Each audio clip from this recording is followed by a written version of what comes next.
I've been in this department for almost 39 years and been chair professor for the last 15 years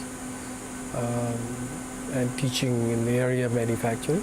Now I'm more involved in the micro manufacturing research, which is fascinating in terms of what we have today, how miniaturization is taking place, and there are new challenges in research, so that gives me a lot of motivation to continue to work.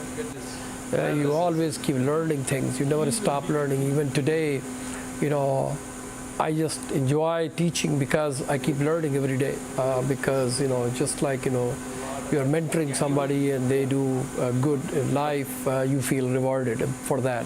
I love research for sure, but the teaching classroom is always rewarding, and I'm still teaching it.